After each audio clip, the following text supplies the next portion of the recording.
дастаи мунтахаби футзали занонаи тоҷикистон таҳти роҳбарии мутахассиси эронии Мустафо Афшорӣ дар мусобиқаи қаҳрамонии Ассотсиатсияи футболи Осиёи Марказӣ ширкат мекунад. Бозиҳо аз 25 то 31 январ дар шаҳри Тошканд доир мешаванд. Дастаҳои мунтахаби занонаи Тоҷикистон, Эрон, Узбекистон ва Қирғизистон барои медалҳо мубориза мебаранд.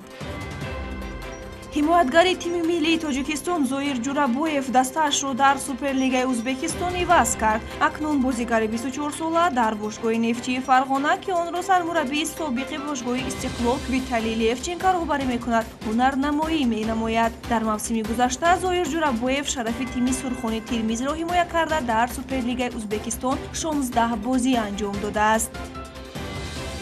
мунтахаби наврасони то 17-солаи Тоҷикистон дар доираи омодагӣ ба қисми ниҳоии ҷоми Осиё 2023 дар мусобиқаи байналмилалии ҷоми рушд ширкат мекунад. ин мусобиқа аз 5 то 11 феврал дар шаҳри Мински, Беларус баргузор мешавад ва дар он 8 даста мунтахабҳои то 17-солаи Русия, Эрон, Қазоқистон, Узбекистон, Тоҷикистон ва то 16-солаи Беларусу Русия ширкат меварзанд.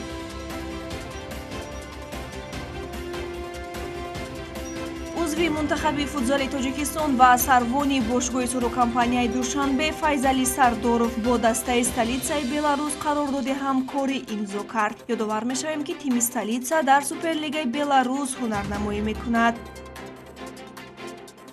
мунтахаби футзали Тоҷикистон дар радабандии нави ҷаҳонӣ 3 зина боло рафт. Якачини футзали Тоҷикистон бо 996 имтиёз дар мақоми 50-ум қарор гирифт. дар қораи Осиё бошад мунтахаби футзали Тоҷикистон 1 зина боло баромада дар мақоми 11-ум ҷой гирифтааст.